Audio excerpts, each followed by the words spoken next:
Lupino ran his racket of sex, drugs, and contract killings from a sleazy hotel in a slum block of tenements. The NYPD was closing in. I could hear the sirens. Their wail was a crescendo. Lupino thought he could get us by taking Alex out and leaving me to take the fall for it. All he had gotten was my attention. I went for the hotel first. It was a sad old thing with flickering lamps and faded colors, cheap mobster punks and tired-eyed prostitutes. I walked straight in, playing at Bogart, like I'd done 100 times before. The place was run by a couple of murdering mobsters with shark smiles. The Finito brothers. Ladies and gentlemen, it's the Payne in the butt. Payne to the max. You're killing me. Did you make that up yourselves, or you get some wino downstairs to come up with it? Don't answer that. A rhetorical question. I got something for the boss. Lupino around? That kind of depends on who's asking. A friend or a junk squad plan. Don't answer. It's one of them, how do you put it, rhetorical questions. Lupino ain't here, but he says bye. Lupino wasn't in his cheap hotel. Instead, I ran into the Finito brothers. My cover had been blown. The door slammed shut behind me.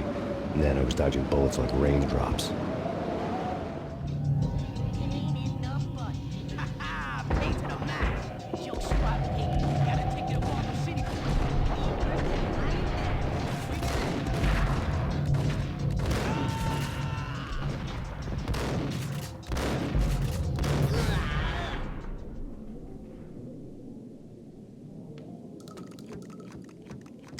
A letter on the desk caught my eye.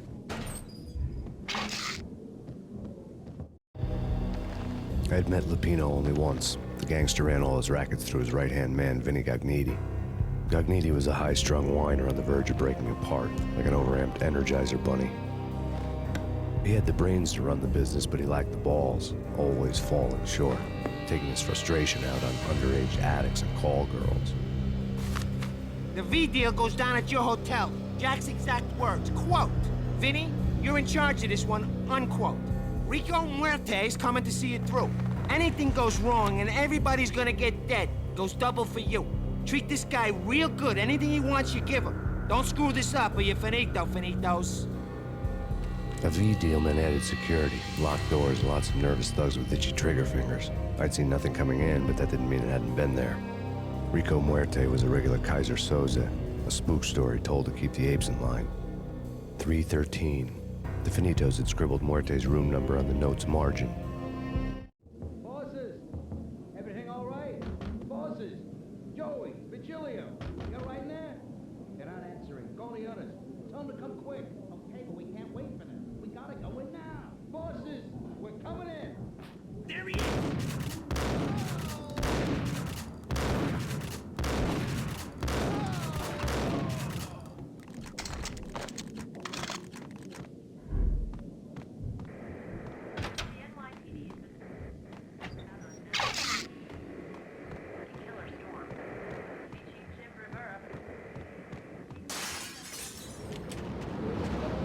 Something's wrong with the bosses. Payne's there and they're not in.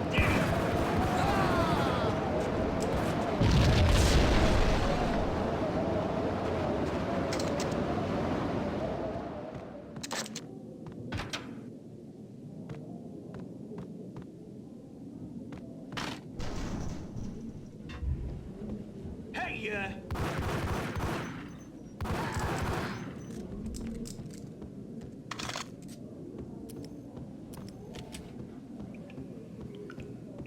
Previously on Lords and Ladies.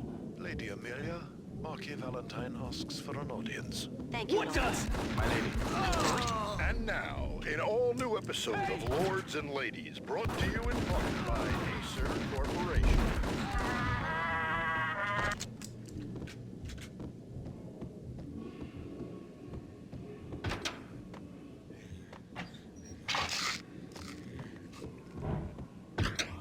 There he is! Whack him!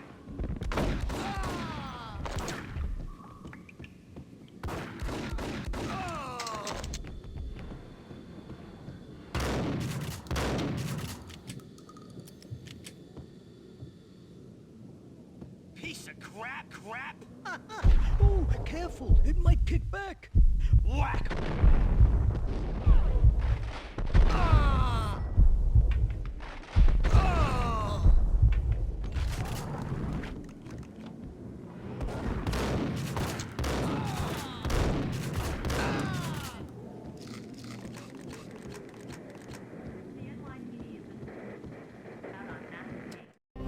Tonight, the city's fight against the nightmare drug Valkyr took a turn for the worse, as DEA Special Agent Alex Balder was found brutally slain at the Roscoe Street subway station. A suspect was seen leaving the site only moments after the shots had been fired, and the NYPD is currently in pursuit of Max Payne, a repeated felon believed to be armed and extremely dangerous. And now the weather. The worst winter storm in recorded history continues to pound the city.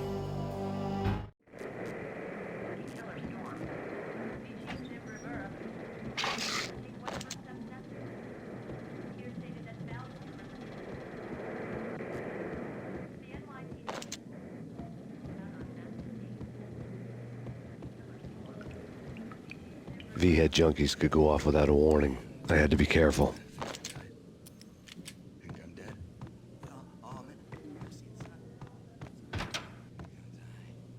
Get him!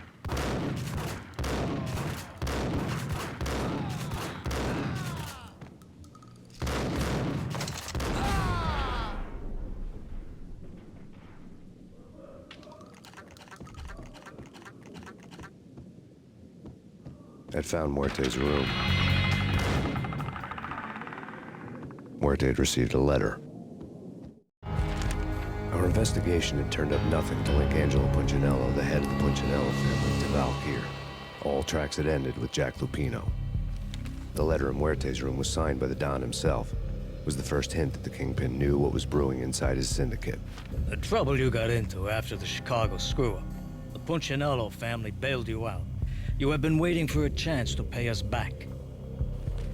One of our trusted boys has a monkey the size of King Kong on his back. And we need your special skills for backup on a major deal.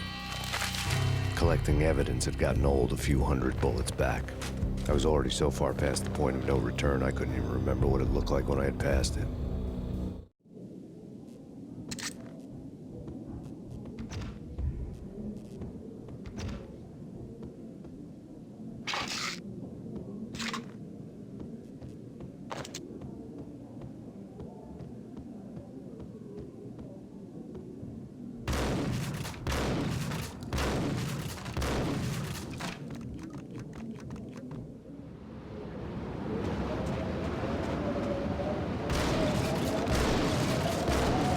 I didn't want to know what had happened here. It was not a pretty sight.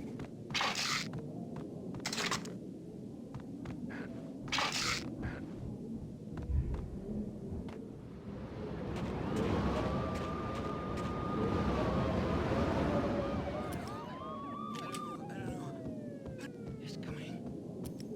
Right? Whack him!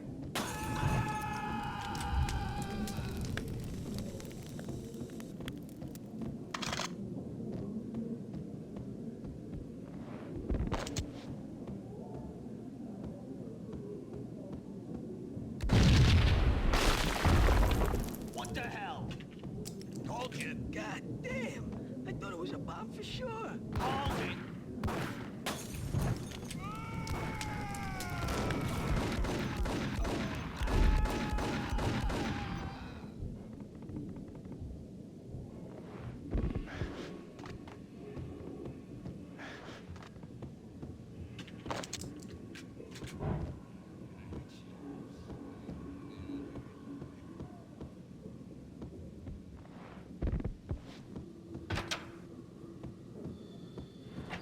The hooker had left her diary on the table.